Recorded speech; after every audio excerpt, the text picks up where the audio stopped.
오늘 청년 헌신 예배에 참여한 우리 청년들뿐만 아니라 우리 모두에게 오늘 신앙생활에 있어서 정말 중요한 요소에 대해서 말씀을 드리려고 하는데, 말씀의 은혜가 넘치기를 간절히 소망합니다. 세옹지마라고 하는 말이 있죠. 세옹지마.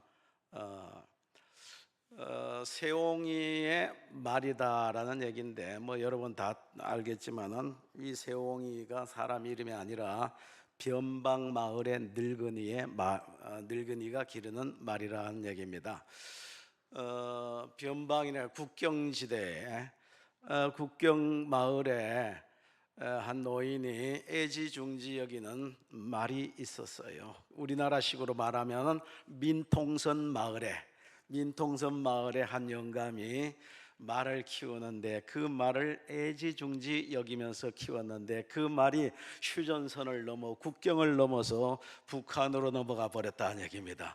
그 말 잡으러 쫓아갈 수도 없고, 그래서 그 말을 놓치고는 얼마나 정말 슬프고 가슴이 멍멍하고 답답하고 그렇겠습니까? 애지중지 여기던 말이 국경을 넘어가 버렸으니까.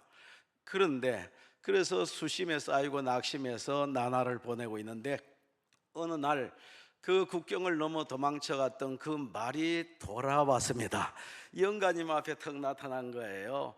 너무너무 기쁜데, 근데 그 영가님 앞에 나타난 말이 자기 혼자 나타난 것이 아니라 남친까지 하나 데리고 왔어요. 아주 멋있게 생긴 준말을 하나 데리고 온 겁니다. 그러니까 얼마나 기쁘겠어요. 그래서 그 영감님의 아들이 있는데, 그 아들은 말 타기를 좋아하는 거예요. 준마가 왔으니까 얼마나 좋아요. 그 말을 타면서 신명나게 말 타는 훈련을 하고 연습을 하다가 어느 날 말에서 뚝 떨어져 버렸습니다. 그래서 말에서 떨어진 이 아들이 다리가 뚝 부러져서 기부스를 하게 됐고, 목발을 짚고 쩔뚝쩔뚝하면서 돌아다니게 됐어요. 말을 잃었다가 말을 다시 찾았는데, 거기다 준마까지 덤으로 왔어요. 얼마나 좋아요. 너무 좋았는데, 또 좋았지만은 그러나 또 아들이 다리가 부러져 버렸어요. 그런데 전쟁이 일어났어요. 전쟁이 일어나니까 마을의 젊은 청년들이 다 징집이 돼가지고 전쟁터에 끌려가는 겁니다. 전쟁터에 끌려간 청년들이, 마을 청년들이 전쟁터에서 죽어서 시체로 돌아오거나 아니면은 큰 부상을 당해가지고 반병신 돼서 돌아오가, 이런 상황이 됐는데, 그러나 이 세옹이의 아들은 다리가 부러져 버렸으니까 징집이 될 수가 없잖아요. 쩔뚝쩔뚝하는 그 사람을, 그 청년을 누가 데려갔을 수가 있습니까? 그러니까 징집이 되지 않아서 목발 짚고 돌아다니고 있는데, 그 전쟁통에 마을 청년들은 다 죽어서 돌아오는데, 전쟁이 끝날 무렵 가서 이 아들의 다리는 다 낫게 되었다는 얘기입니다. 그러니까 뭔 얘기인가? 우리 인간의 기륭, 화복이 변화무쌍하다는 얘기예요. 이거 다른 말로 전화위복이 될 수도 있다라는 얘기고, 또 우리 인간에게 다가오는 화와 복들이 변화무쌍하다. 그래서 우리가 너무 고통스럽고 또 손해나고 이럴 때 너무 낙심할 필요도 없는 것이고, 또 너무 좋다고 해가지고 그냥 교만에 빠질 필요도 없다라는 얘기죠. 인간의 하와 복, 인간의 생사하복, 이것을 우리가 성경적으로 말하면 이것은 하나님께서 주시는 것이고, 하나님의 뜻과 경륜은 오묘한데, 이 말씀을 우리가 에스더서에서도 찾아볼 수가 있지 않습니까? 여러분, 에스더서는 지금으로부터 약 2500년 전에 페르시아의 왕국에서 있었던 일이 아닙니까? 에스더서, 우리 성경, 구약 성경에 있는 에스더서.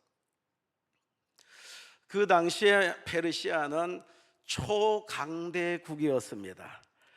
따라갈 수 있는 나라가 없었어요. 지금으로 치면 미국과 같은 나라였습니다.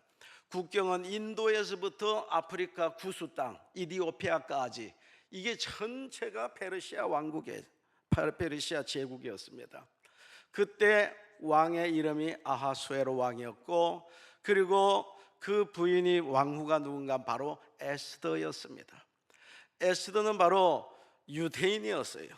그 조상이 유태인인데 바벨론에 포로돼 갈 때 그 할아버지가 끌려가서, 근데 그 바벨론이 또 페르시아에 의해서 망해가지고 페르시아에 접속되면서 모든 끌려갔던 유대인들이 페르시아로, 바벨론에서 페르시아로 넘어가게 되지 않습니까? 그런데 그 에스더에게는 사촌 오라버니가 있는데 모르드게입니다. 모르드게는 그 수산궁에, 왕궁에서 문지기를 하는 사람이었어요, 오라버니가. 그리고 그 나라의 제2인자는 누군가 하면 하만이었습니다. 물론 1인자는 아하수에로 왕이고 제2인자가 하만입니다. 하만이 가면은 전부 다 고개를 푹 숙이고 절을 하고 인사를 하고 하는데, 근데 왕궁을 벗어날 때마다 참 기분이 나쁜 거예요, 하만이. 왜 그런가? 모든 사람이 그 앞에 절을 하는데 딱 한 사람은 하지 않는 겁니다. 누가 하지 않아요? 모르드게는 하지 않는 거예요. 고개가 뻣뻣한 겁니다. 그래서 아니 저 녀석이 도대체 누구냐? 라고 물어보니까 모르드게라고 한 사람입니다. 모르드게는 유태인입니다 라고까지 가르쳐 주는 거예요. 그래서 하만이 씩씩거리면서 저 녀석을 그냥 둬서는 안 되겠다, 저 녀석을 죽여버려야지 라고 생각했는데, 모르드게만 죽여서는 성이 안 차는 겁니다. 모르드게의 민족까지 다 죽여버려야 되겠다 라고 생각을 하지만 자기 마음대로 죽일 수가 없잖아요. 그래서 왕에게 엄청난 뇌물을 먹이고, 하만이 엄청난 은금을 주고는 뇌물을 상납하거든 이제 모르드게의 민족, 히브리 민족, 유대인들을 다 전멸시킬 수 있는 허락을 받는 거예요.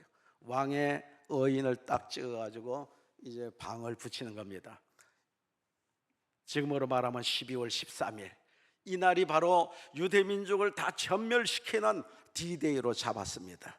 이날 모르드게뿐만 아니라 모르드게의 민족 유대인들은 다 진멸시켜버려라 라는 이런 이제 방이 딱 붙은 겁니다.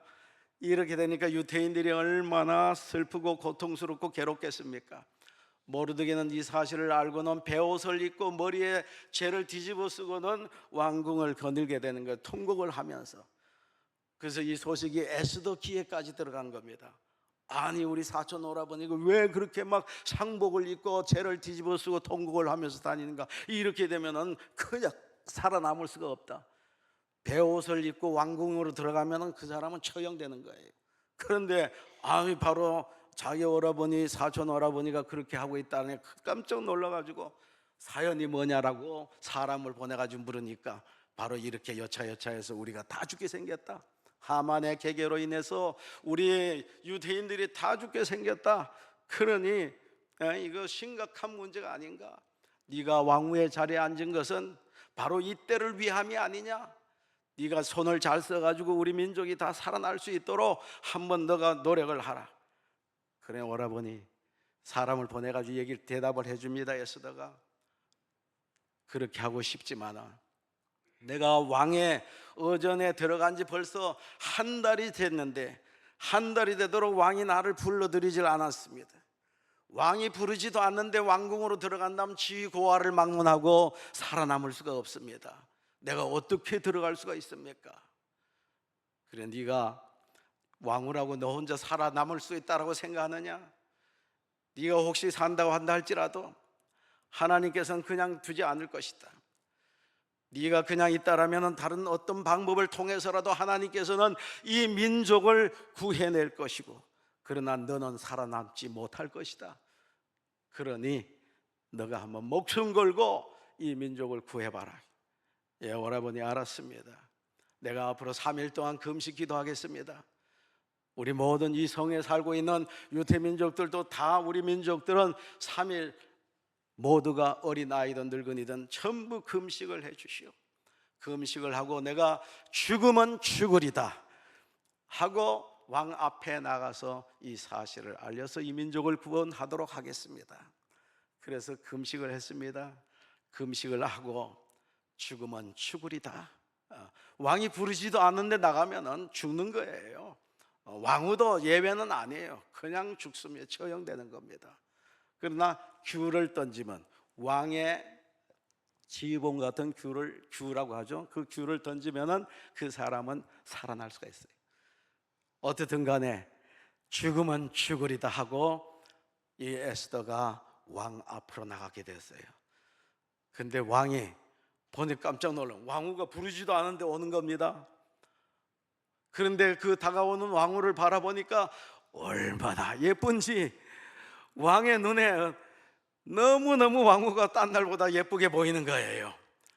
왕후여, 아니 내가 부르지도 않는데 오면은 주위의 고아를 막론하고 살아남을 자가 없다라는 걸 알면서도 나에게 온다라는 것은 엄청난 소청이 있기 때문에, 어떤 중대한 할 얘기가 있기 때문에 온 것이 아니겠는가? 그대의 소청이 무엇이냐? 내가 나라의 절반이라도 주겠어. 금식하고 나갔더니 왕의 눈이 그냥 확 돌아서 죽여야 할 자가 오히려 너무너무 예쁘게 보이는 겁니다. 그리고 나라의 절반이라도 떼줄 테니까 당신의 소청을 한번 말해보시오. 왕이여, 제가 말하겠습니다. 그러나 오늘은 아니고 내일 제가 잔치를 배설하겠습니다. 내일 오시면 말씀드리겠습니다. 올 때에 하만을 꼭 데리고 오십시오. 하만과 함께 잔치에 참여하십시오. 그 이튿날 와서 잔치를 먹고 또 물어도 내일 다시 한번 오시면 내일 말씀하겠습니다. 중략하겠습니다. 이게 본론이 아니에요. 중략을 하고, 그래서 어떻게 되었어요? 결국에는 이 민족, 에스더의 민족 유대인들이 다 몰살당하는 것은 이것은 바로 하만의 계략 때문입니다 라는 사실을 알고 하만을 죽이라. 그래서 하만이 어떻게 됐습니까? 하만은 모르드게를 죽이려고 자기 집 마당에다가 높은 장대를 세워놨어요. 높은 장대를 세워놨는데 그 장대에 누가 매달리게 됩니까? 자기 자신이 매달리는 거예요. 그리고 10자녀들이 다 처형을 당하고, 그리고 그 유대인들을 괴롭히고 공갈하고 협박하고 괴롭혔던 모든 사람들이 다 유대인들이 합해가지고 그냥 그 페르시아인들을 쳐서 그날 그 수산성에서 죽은 자만 500여 명이 됐다고 했습니다. 전국적으로 엄청나게 그냥 오히려 죽임을 당했죠. 히브리인이 죽는 것이 아니라, 유대인들이 죽은 것이 아니라 오히려 페르시아인들이 죽게 되었어요. 그리고 그날 대승리를 하게 되죠. 이 승리의 날을 기념하기 위해서 이스라엘이 절기를 만들어 기념절, 축제의 절기를 정했습니다. 그날이 바로 12월 14일. 무슨 절기예요? 부림절이라고 하는 절기가 생기게 된 거예요. 그리고 바로 이 모르드게는 하만의 위치, 페르시아의 제2인자가 되었다. 여러분, 이 말씀을 볼 때에 참 하나님의 섭리는 오묘하십니다. 여러분, 하나님의 섭리가 오묘하신 하나님의 섭리를 믿습니까? 우리가 측량할 수가 없어요. 우리가 헤아릴 수 없는 하나님의 엄청난 오묘하신 하나님의 섭리는 우리 개인의 인간의 생사하복에만 미치는 것이 아니라 한 국가의 흥망성쇠, 아니면 한 민족의 흥망성쇠까지도 하나님의 섭리는 거기에 깃들어져 있는 것이고, 하나님의 손 안에서 이 역사의 수레바퀴는 돌아가는 줄로 믿으시기 바랍니다. 여러분, 지금 우리나라의 모든 처지를 바라볼 때, 환경을 바라볼 때 정말 답답하지 않습니까? 정말로 답답해요. 한시의 아빠를 내다볼 수가 없습니다. 두 패로 나뉘어서 강화문에서 또는 뭐 어디에서 그냥 모여가지고 큰 난립니다. 주말마다. 어떻게 될지 참 암담하고 답답하고 그렇습니다. 이때 우리는 에스더와 같이 정말 금식하며 이 나라와 민족을 위해서 죽으면 죽으리다 라고 매달려 기도하고, 죽으면 죽으리다 라고 에스더는 기도만 하고 있은 것이 아니라 행동했습니다. 그때 하나님의 역사는 이루어진 줄로 믿으시기 바랍니다. 우리는 이 나라와 민족을 위해서 기도하고 행동해야 될 줄로 믿습니다. 그러나 기도하고 행동하는 것이 중요한 것이 아니에요. 물론 그 중요하죠. 그보다 더 중요한 것은 무엇인가 하면 바로 이 나라의 역사와 민족의 흥망성쇠와 우리 개인의 모든 생사화복은 하나님의 뜻 안에서 이루어진다는 사실을 여러분 깨달으시기 바랍니다. 하나님의 뜻 안에서, 하나님의 섭리 안에서. 그래서 때로는 이것이 내 생각대로 맞지 않을 수도 있는 것이고, 내 지식에 맞지 않을 수도 있는 것이고, 내가 바라는 소망대로 되지 않을 수도 있는 것입니다. 그러나 그것조차도 결국 하나님의 섭리 가운데 이루어진다라는 사실을 믿고 우리는 그 모든 상황 앞에서 감사함으로 오늘 우리에게 주어진 환경을 받아들여야 될 줄로 믿으시기 바랍니다. 여러분 감사하십니까? 오늘 이번에 상황들이 어떤 결과가 오든 하나님의 섭리가 있을 것이다. 에스더서에서 말하는 것은 바로 하나님의 섭리를 말하는 거예요. 하나님의 뜻. 그것은 하나님의 백성들뿐만 아니라 이방 나라와 이방 민족과 이방 국가의 역사까지도 하나님의 섭리 가운데 이루어진다라는 사실을 에스더서에서는 보여주고 있는 거예요. 그래서 불만족스러울 수 있습니다. 우리를 둘러싸고 있는 환경들이, 처지들이 불만족스러울 수도 있고 내 생각과는 전혀 다를 수도 있지만, 그럼에도 불구하고 내가 알지 못하는 하나님의 엄청난 섭리가 있을 것이다. 하나님의 생각은 내 생각과 다르고, 하나님의 생각은 땅의 하늘이 땅보다 높은 것 같이 다 높고 깊고. 우리 다 같이 한번 이사야서 55장 8절로 9절 한번 읽어보겠습니다. 55장 8절로 9절 다 같이 시작. 이는 내가 너희의 생각과 다르며 내 길은 너희의 길과 다름이니라. 여호와의 말씀이니라. 이는 하늘이 땅보다 높음 같이 내 길은 너희의 길보다 높으며 내 생각은 너희의 생각보다 높음이니라. 아멘. 아멘. 믿습니까 여러분? 우리는 내 나름대로 어떤 기준을 정해놓고 그대로 안 되면 모든 게 불평스럽고 불만스럽고 고통스럽고 왜 이러냐 하지만은, 하나님이 경륜하시고 하나님이 섭리하시는 이 세상의 역사는, 하나님은 우리의 생각과 전혀 같을 수가 없고 다를 때도 있는 것이고, 또 우리의 생각보다 훨씬 더 깊고 높고, 할렐루야. 그렇다라면은 그 하나님의 뜻과 하나님의 섭리를 우리가 인정한다라면은, 내 생각과 맞지 않다 할지라도 우리는 그 뜻 앞에 온전히 순종하고 복종해야 될 줄로 믿습니다. 우리의 생각을 꺾고, 우리의 고집을 꺾고, 우리의 신념과 우리의 지식도 꺾고 죽어지고 하나님의 뜻을 온전히 감사함으로, 하나님이 이렇게 된 것은 나는 알 수 없지만은 분명히 여기에도 하나님이 우리에게 복 주시고자 하시는 귀한 뜻이 있는 줄로 믿습니다. 결코 우리는 망하지 않습니다. 내가 볼 때는 망할 것 같지만은 기도하는 하나님의 백성은 결코 망하지 않는 거예요.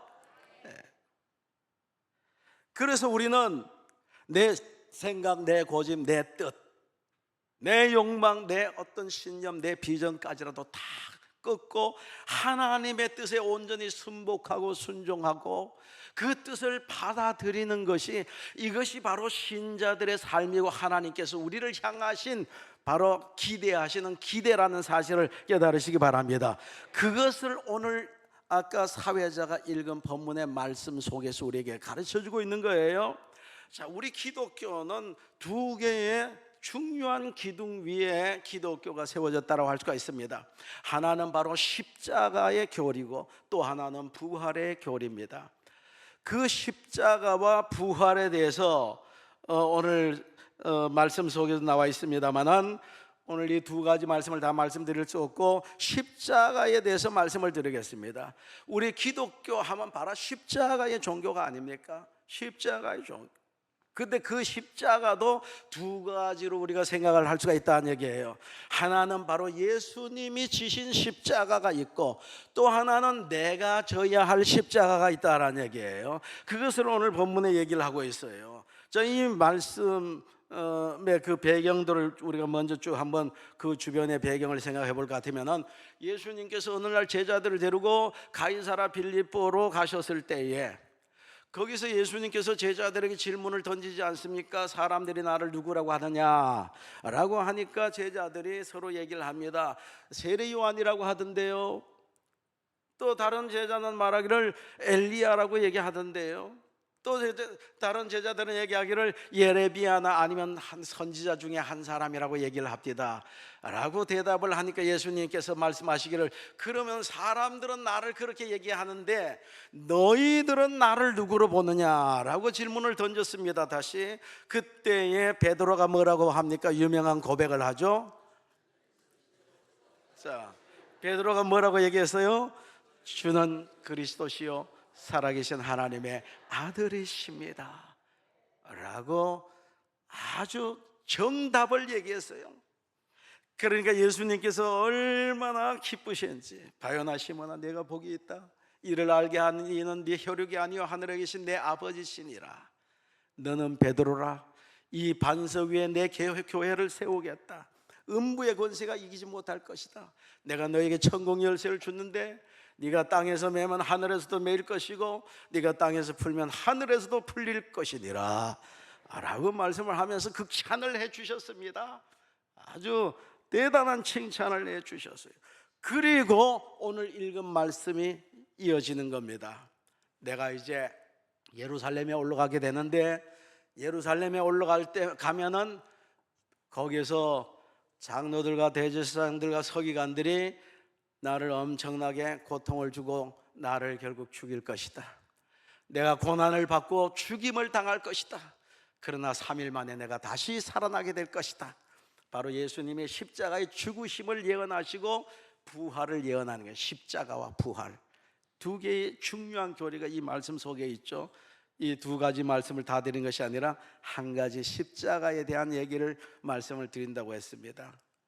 자, 그래서 예수님께서 내가 이제 예루살렘에 올라가서 엄청난 고난을 받고 죽임을 당할 것이다, 바로 십자가의 죽음을 예고하는 것입니다. 21절에 볼 것 같으면요. 자, 그래서 우리가 먼저 생각할 것은 주님의 십자가. 주님의 십자가. 주님은 왜 죽으셔야 되는가? 핍박받다가 힘이 없어서 붙잡혀서 예수님이 십자가에 달려 돌아가셨는가? 그게 아니다는 얘기입니다. 율법의 거울에 모든 인간들을 비춰보니까, 율법의 잣대로 재보니까 모든 인간들은 뭐예요? 의인이에요, 죄인이에요?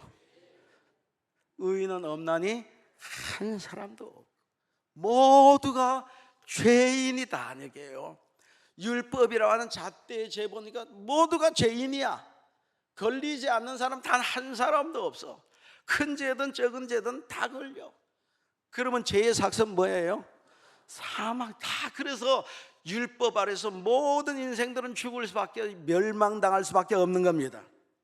이런 인생들을 불쌍히 여기신 하나님께서 우리 인간들을 사랑하시고 구원하시고자 구원의 새로운 길을 열어주셨는데, 그 길이 뭐냐 하면 바로 하나님의 은혜라고 하는 믿음으로 말미암아 구원을 얻는 길을 하나님께서 우리 인생들에게 주시기를 계획하시고 원하셨다는 얘기예요. 하나님의 은혜라고 하는 믿음으로 말미암아 구원을 얻는 길. 그러면 도대체 뭘 믿는다라는 말인가? 무엇을 믿는다란 말인가? 바로 예수 그리스도, 십자가에 달려 돌아가신 예수 그리스도를 믿는다라는 거예요. 그 믿음으로 말미암아 구원을 얻을 수 있는 길을 열어주셨다. 이것이 바로 하나님의 계획이에요. 대속의 제물로 이 땅에 오셔서 십자가에 피 흘려 돌아가신 그 예수 그리스도를 믿음으로 말미암아 우리는 의롭다 함을 얻고 구원을 얻게 되는 그런 하나님이 새로운 구원의 길을 열어주셨다. 우리 로마서 다 같이 3장 21절로 25절 말씀 한번 읽어보겠어요. 다 같이 한번 읽습니다. 시작.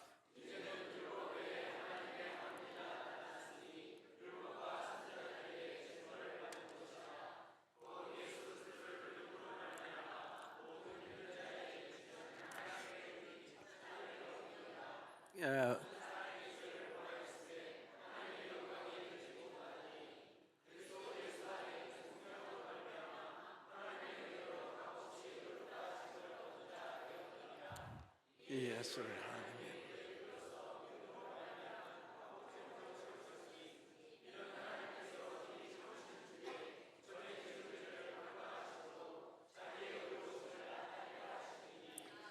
아멘. 자, 같이 읽자. 그러면 방송실에서는 무조건 마이크 잡고 이제 같이 읽는 거야. 예, 방송실. 예, 전에는 항상 자동이었는데 이제 자동 내가 안 하니까 자동이 꺼져 버렸네. 예, 방송실. 예, 마이크 잡고 같이 성경 같이 읽어줘요. 예. 자, 여기 볼 것 같으면은, 자, 모든 사람이 죄를 범하였으면 하나님의 영광에 이르지 못한다. 구원받지 못한 죄의 율법 아래서. 그래서 그리스도 예수 안에 있는 속량으로 말미암아 하나님의 은혜로 값없이 의롭다 하심을 얻은 자 되었느니라.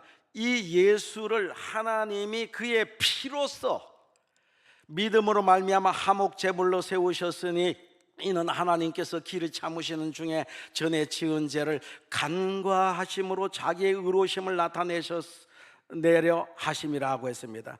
그러니까 예수 그리스도께서 피 흘려 죽으심으로 말미암아 그 피를 보시고 하나님께서 우리의 죄를 간과하셨다는 얘기예요. 눈 감아 주신다는 얘기입니다. 예수님의 피를 보고 우리가 지은 죄가 많지만은 그 피가 우리의 죄를 덮어 주셔서 하나님께서 우리 죄의 값을 묻지 않고 그냥 눈 감아 주시고 의롭다, 너는 죄 없다, 주의 보혈로 우리의 죄가 다 덮여서, 그래서 의롭다라고 하나님이 선언을 하시게 됐다는 얘기예요. 예수님께서 십자가에 피 흘려 돌아가시면 그 보혈로 우리의 죄를 덮어주시고 그리고는 의롭다라고 했어요. 내가 죄가 없어서가 아니고 죄는 있지만은 주의 보혈로 나의 죄를 다 덮어주시고 그냥 죄 없다라고 간과하셨다라는 얘기입니다. 자, 이것을 설명해 주는 말씀이 구약에 나오는데 바로 구약 출애굽기서의 12장에 나오는 유월절 사건이에요. 유월절 사건이 어떤 사건입니까? 이스라엘 백성들이 430년 동안 애굽에 종살이 하다가 하나님이 종살이하는 이스라엘 백성들을 애굽에서 출애굽을 시킬 때에 바로 유월절 사건이 있지 않습니까? 모세를 부르셔서 모세야, 저 이스라엘 백성들은 모두가 히브리인들은 이달 초 열흘날 어린 양을 잡아서 그 피를 문설주와 임방에다 발라라. 그러면은 그 피를 보고 죽음의 사자가 그 집에는 들어가지 않고, 피 있는 집은 들어가지 않고 넘어갈 것이다. 피 없는 집으로 가서 첫 것은 짐승이고 사람이고 다 죽이는데 피가 묻어 있는 집은 들어가지 않고 다 살아난다. 그 피가 증표가 되어서 사인이 되어서 피라고 하는 어린 양의 피가 있는 그 집은 그 피의 사인을 보고 죽음의 사자가 들어가지 않고 그 집 안에 있는 사람은 다 살지만은 피 없는 집은 들어가서 첫 것은 짐승이고 사람이고 다 죽일 것이다. 그러니까 그 집이 사느냐 죽느냐는 뭐가 기준입니까? 뭐가 기준이에요? 피. 무슨 피?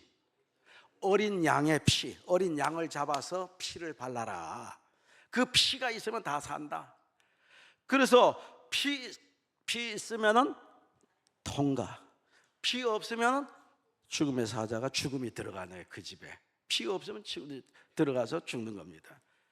그러니까 피 있으면 그 집에 누가 사느냐 따지지 않는 거예요. 착한 사람이 사는지 뭐 악한 사람이 악하든지 그 안에 있는 사람이 뭐 무슨 죄를 지었든지 죄를 안 지었든지 상관없이 피를 보고 간과한다, 넘어간다는 얘기입니다. 이게 바로 유월절 사건이에요. 유월절 사건 이해하십니까?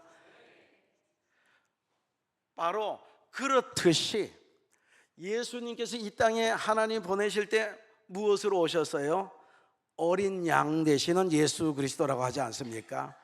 희생의 유월절에 희생되었던 어린 양과 같이 그렇게 희생되기 위해서 이 땅에 오셔서 십자가에 달려 돌아갈 피를 다 쏟아주셨고, 그 피를 이제 중요한 것은 예수님께서 우리를 구원하시기 위해서 피를 쏟아주셨는데, 중요한 것은 그 피를 우리의 마음의 임방에다가 믿음으로 바르면은, 예수 그리스도의 보혈을 우리가 마음으로 받아들인다라면은, 그래서 우리의 마음의 심령의 임방에 바를 때에 주님께서는, 하나님은 그 보혈을 보시고 우리를 구원하신다라는 얘기예요. 얼마나 똑똑하냐, 얼마나 무식하냐, 얼마나 좋은 학교 나왔느냐, 좋지 않은 학교 나왔느냐, 얼마나 선한 일을 했냐, 선한 일을 하지 않았느냐, 이게 중요한 것이 아니라 구원의 기준은 뭐예요? 어린 양 되시는 예수 그리스도의 보혈이 우리의 마음의 임방에 발라졌느냐 안 발라졌느냐. 발라져 있다라면은 우리 모두는 과거에 어떻게 살았던지, 똑똑하든 무식하든 선하든 악하든 흰둥이든 황둥이든 흑둥이든 상관없이 그 보혈이 마음의 임방에 묻은 사람들은 다 구원. 할렐루야. 여러분 심령의 임방에 십자가에 흘리신 예수 그리스도의 보혈의 피가 묻어 있습니까? 믿음으로 받아들였습니까? 그렇다면 여러분이 과거에 어떤 짓을 하고 어떻게 살았든 상관없이 그 보혈 때문에 주님께서는 우리의 죄를 간과하시고 너는 의롭다라고 선언하시고 우리를 구원해 주신 줄로 믿으시기 바랍니다. 할렐루야. 그래서 찬송가에 할렐루야 할렐루야 내가 예수를 믿어 그의 흘리신 피로 내 죄 씻었네. 할렐루야 할렐루야 내가 예수를 믿어 그의 흘리신 피로 내 죄 씻었네. 할렐루야. 여러분 예수 그리스도께서 십자가에 흘리신 예수 그리스도의 보혈을 여러분 심령에 받아들이고 마음의 임방에 발랐습니까? 여러분을 대속하시기 위해서 여러분의 죄를 대신해서 십자가에 달려서 피 흘려 돌아가신 예수 그리스도를 여러분 심령에 받아들였습니까? 그렇다라면은 여러분은 이미 구원을 받은 하나님의 백성이란 사실 또 안 믿습니까? 여러분 구원 받았습니까? 바로 이 일을 위해서, 이것을 위해서 하나님께서 하나밖에 없는 아들을 이 땅에 보내신 거예요. 바로 희생의 제물이 되라고, 우리 인간들을 구원하라고. 그래서 십자가에 달려서 피 흘려 죽어서 그 피로서 모든 인생들을 구원할 수 있는 구원의 길을 열어주시기 위해서 하나님께서 하나밖에 없는 아들 예수 그리스도를 이 땅에 보내셨고, 예수님께서는 아버지의 뜻을 따라 이 땅에 오셔서 이제는 내가 예루살렘에 올라가서 아버지의 뜻을 따라서 십자가에 고난받고 죽게 될 것이다 라고 주님이 그 말씀을 하시는 거예요. 그래서 주님께서 십자가를 지셨다. 주님의 지신 십자가는 우리를 구원을 위해서 지신 거예요. 주님이 십자가를 지심으로 우리가 구원을 받았다는 사실을 여러분 믿습니까? 그러면 내가 져야 할 십자가는 도대체 뭐냐 이거예요. 주님은 나를 구원하시기 위해서 십자가에 달려서 피를 흘리고 돌아가셨다라면은, 그러면 또 내가 져야 할 십자가는 뭔가? 우리 다 같이 24절을 한번 읽어보겠습니다. 24절 시작. 이에 예수께서 제자들에게 이르시되 누구든지 나를 따르려거든 자기를 부인하고 자기 십자가를 지고 나를 따를 것이니라. 아멘. 예수님께서 말씀하신 나는 올라가서 십자가 지고 죽을 것이다. 그런데 너희들도 십자가 져야 된다. 네 자신을 부인하고 각자 자기의 십자가를 지고 이제 따라와야 된다. 여러분 십자가는 뭡니까? 십자가는 장식물이에요? 어디 귀걸이 장식물이에요? 아니 뭐 여기 달고 다니는 장식물이에요? 십자가는 사형틀입니다. 그 당시 십자가는 사형틀이에요. 죽음의 장소에 사형틀이에요. 근데 예수님께서 우리 보고 우리를 향해서 하신 말씀이, 예수 그리스도의 십자가의 은혜로 구원받은 하나님의 백성들이 진정 백성다운 백성 되고 제자다운 제자가 되기 위해서는 각자가 십자가를 져야 된다. 이 말은 죽어야 된다는 얘기입니다. 십자가를 진다는 건 죽은 거예요. 자기를 부인하고 죽어야만이 나의 참다운 제자가 될 수가 있다라고 말씀했어요. 이미 우리는 십자가의 은혜로 말미암아 믿음으로 말미암아 구원을 받았잖아요. 구원 받았는데 우리 보고 십자가를 지라고 말씀하셔요. 그 십자가는 뭐라고요? 그 십자가는 어떤 장소라고요? 죽음의 장소예요. 바로 각자 자기의 십자가 밑에 죽어야 된다. 자기를 부인하고 죽어야지만이 진정한 주님을 따를 수 있는 제자가 될 수가 있다. 우리 옆 사람 쳐다보고 우리 죽읍시다. 아마 죽읍시다. 자, 왜 이 말을 하느냐? 예수님께서 왜 이 말씀을 하시는가 하면 그 앞에 말씀의 배경을 알아봐야 돼요. 예수님께서 이제 예루살렘에 올라와서 내가 죽을 것이라고 하니까 베드로가 톡 튀어 나와서 하는 말이, 주여 그럴 수가 없습니다 라고 항변하면서 결코 그리 마옵소서, 우리가 있는데 어떻게 죽게 그냥 두겠습니까? 누가복음 22장에 보면 주여 내가 주와 함께 오게도 가고 죽는데도 가기를 각오하였나이다. 나는 목숨 걸고 주님을 지켜드릴 텐데 주님을 누가 죽인단 말입니까? 주님 죽이기를 원하는 사람이 있다면 나부터 죽여야만이 주님을 죽일 수가 있습니다. 목숨 걸고 베드로는 충성을 맹세하는 겁니다.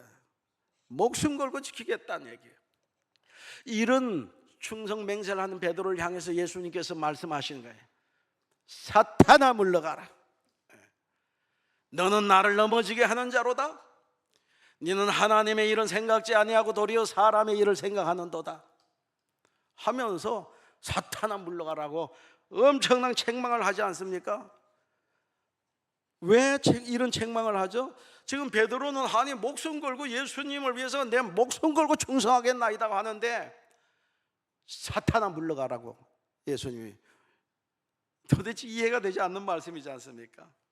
왜 사탄이라고 하는 겁니까?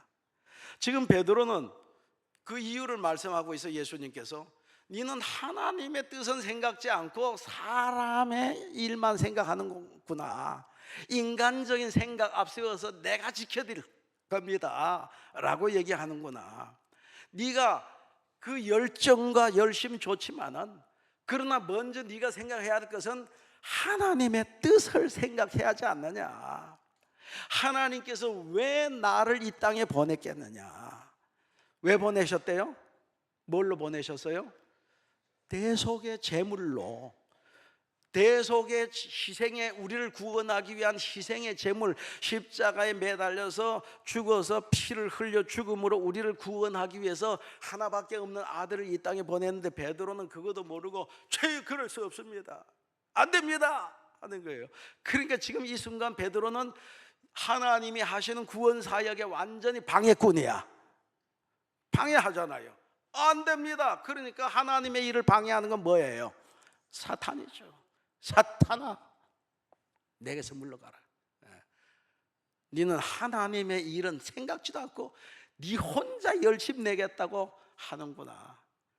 자, 아주 중요한 얘기를 하고 있습니다. 그러면서 예수님이 하신 말씀이, 정말 나를 따라오는 제자가 되고 싶다면은 자기를 부인해야 되고 자기 십자가를 지고 나를 따라야 된다. 자기 자신이 매일매일 죽어져야 된다. 그래서 사도 바울도 고린도 15장, 전서 15장에 나는 날마다 죽노라고 했어요. 그렇게 위대한 바울도 매일매일 죽어진, 나는 날마다 죽노라.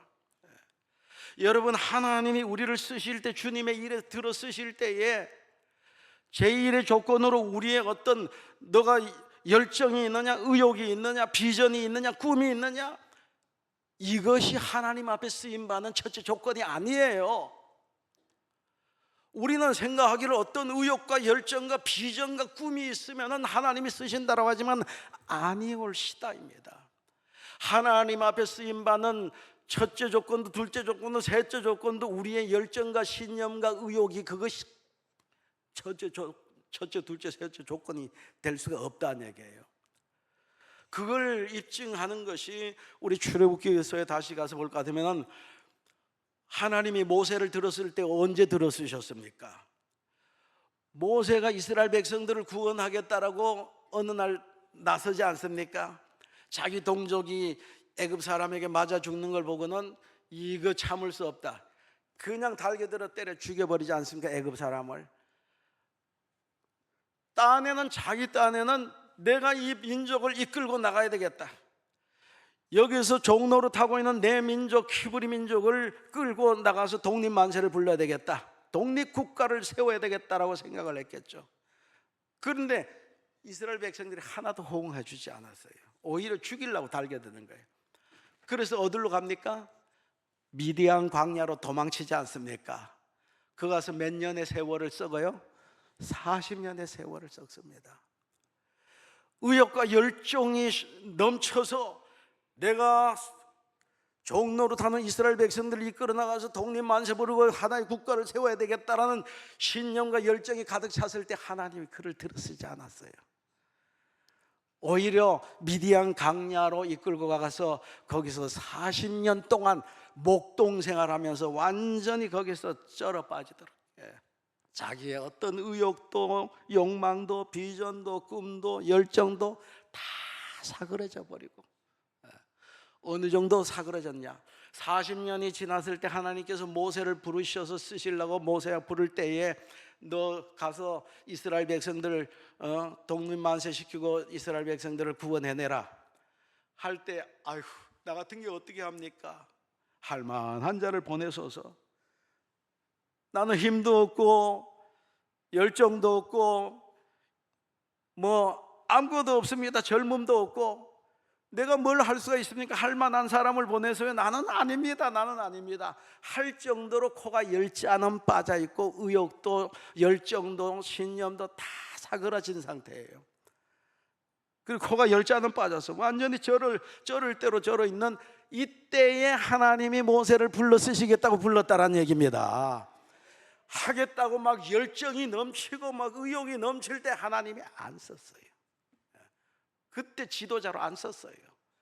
나 같은 것이 뭘 할 수 있습니까? 나는 아무것도 할 수 없어요. 완전히 기가 퍽 꺾여서 그때에 부르시더라 얘기예요. 그러니까 하나님께서는 40년 동안 미디안 광야에서 모세를 절구었어요. 절구었다는 얘기가 뭔지 알죠? 여러분, 김장하려면은 배추를 어떻게 해요? 절구잖아요. 어떻게 절가? 소금을 뿌려가지고 그 살아서 풀풀 나는 거는 그 배추는 김장이 안 돼. 그러니까 그냥 독에다 넣고 고무다라에 넣고 그냥 소금을 팍 쳐가지고 하룻밤 자고 나면은 그냥 파김치 같이 그냥 다 그냥 절거지잖아요. 그러면은 그걸 씻어가지고 양념해가지고 김장을 만들면은 맛있게들 먹지요. 근데 그 펴가지고 절구지도 않고 그냥 막 살아 펄펄 나는 걸 갖다가 물기도 하나도 빠지지 않은 것 갖다가 김장해 놓으면 그거 먹겠어요? 물기를 싹 빼려면 소금 쳐야 되는 거예요. 거기 있는 모든 물기 싹 빠지려면 소금을 싹 빼야, 그래야지만이 종갓집 김치같이 맛있고 승용교회 표같이 여전도 표같이 진짜 김치가 되지 않습니까? 하나님께서는 미디안이라는 그 고무다라에다가 모세를 집어쳐놓고는 40년 동안 절거버렸어요. 그래서 자기의 모든 것이 싹 빠져나가서 그냥 풀이 푹 죽어 있을 때 하나님이 맛있는 요리를 하려고 모세를 부르셨다는 얘기예요. 여러분, 독일 나치 시대에 사람을 쓸 때에 어떤 사람을 썼느냐? 사람을 쓸 때에 의욕과 능력이라고 하는 두 가지 관점에서 사람을 보는 거예요. 그래서 거기에서 어떤 기준으로 보느냐? 한번 PPT 한번 띄워줘 봐요. 이제 사람이, 우리가 이제 여기에 사람을 쓰겠다고 광고를 내서 많은 사람이 응시를 했어요. 응시를 했는데 보니까 첫 번째 사람은 의욕이 넘치고 능력도 넘쳐. 두 번째 사람 보니까 의욕은 넘치는데 뭐가 없어? 능력이 없어. 세 번째 사람 보니까 의욕은 하나도 없는데 뭐는 있어? 능력, 실력이 넘쳐. 네 번째 사람 보니까 의욕도 없고 능력도 없어. 여러분 누구를 채용하겠어요? 몇 번이에요? 1번이라고 1번 채용할 거라고 여러분 그렇게 얘기할 걸로 저는 그렇게 생각을 했습니다만은 그게 오해예요. 히틀러 나치는 절대로 이런 사람은 제일 싫어했어요. 의욕이 넘치고 능력이 넘치는 사람은 절대로 쓰지 않습니다. 또 제일 밑에 의욕도 없고 능력도 없는 사람 아예 이건 생각할 것도 없고요. 누굴 썼을까? 3번입니다. 실력은 있는데 자기의 의욕은 없어. 그 의욕은 독일 국가에서 의욕은 채워주면 돼. 자기네들이 원하는 방향으로 어떤 신념과 의욕을 심어주면은 그 실력을 국가를 위해서 쓰는데, 의욕이 막 넘치면은요, 의욕이 넘치는 사람은 남의 말을 잘 듣지 않습니다.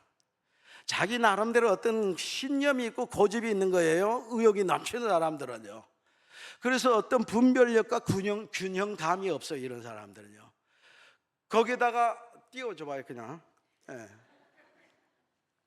거기다가 능력까지 있다. 남의 말 듣지도 않는데 어떤 실력과 능력까지 있다. 그러면 그 능력이 오히려 큰 문제를 일으키는 도구가 될 수가 있는 겁니다. 그렇기 때문에 히틀러 나치당에서는 절대로 의욕 넘치고 능력 넘치는 사람은 채용하지 않아요. 의욕이 없지만 실력이 있는 사람, 이 의욕은 국가에서 집어넣어주면 되는 거예요. 어떤 비전을 제시하고 국가에서 자기네들이 바라는 바대로의 신념을 집어넣어주면 이 사람은 정말 국가를 위해서 죽도록 충성할 수 있는 사람이라고 해가지고 결국 3번의 사람을 채용하는 거예요. 무슨 얘기입니까? 베드로는 어떤 사람인 것 같아요? 지금 베드로는 어떤 사람이에요? 2번이죠. 지금 열정과 의욕은 넘치는데 뭐가 없어요? 실력은 하나도 없어요. 하나님의 뜻이 뭔지도 모르고 하나님의 뜻을 따라 살 실력도 없고 능력도 없는데 의욕만 넘치는 거야. 이런 사람은 굉장히 문제를 일으킬 수 있는 거죠. 실력은 없으면서 의욕만 펄펄 열정만 넘치는 사람들은 굉장한 문제를 일으킬 소지가 있기 때문에 이런 사람도 아니다. 베드로가 바로 그런 사람이에요. 바로 우리는 의욕이 앞서고 열정이 앞서고 우리의 욕망이 앞서고 우리의 신념이 앞서고 우리의 비전이 앞서고 그러면 안 된다는 얘기입니다. 하나님의 뜻을 우리는 먼저 알아야 되는 것이고 그 하나님의 뜻이 나의 뜻이 되고 하나님의 생각이 내 생각이 되고 하나님의 말씀이 내 속에 들어 그 말씀에 따라서 우리가 열정을 내야 될 줄로 믿습니다. 베드로는 지금 열정이 펄펄 넘쳐. 그런데 하나님의 뜻과는 전혀 관계없어 무식한 거예요. 하나님의 뜻에 대해서는. 오늘 오전에 담임 목사님이 진리로 허리띠를 동이라고 했는데 진리의 말씀을 따르는 것이 진정한 자유라고 했는데 같은 맥락의 말씀입니다. 우리는 우리의 생각과 우리의 신념과 심지어 우리의 비전까지도 너무 비전을 막 제시하고 하는, 그래서 비전을 쫓아서 우리는 비전을 쫓는 것이 아니라 누구를 쫓아야 돼요? 하나님의 뜻을 쫓아야 되는 것입니다.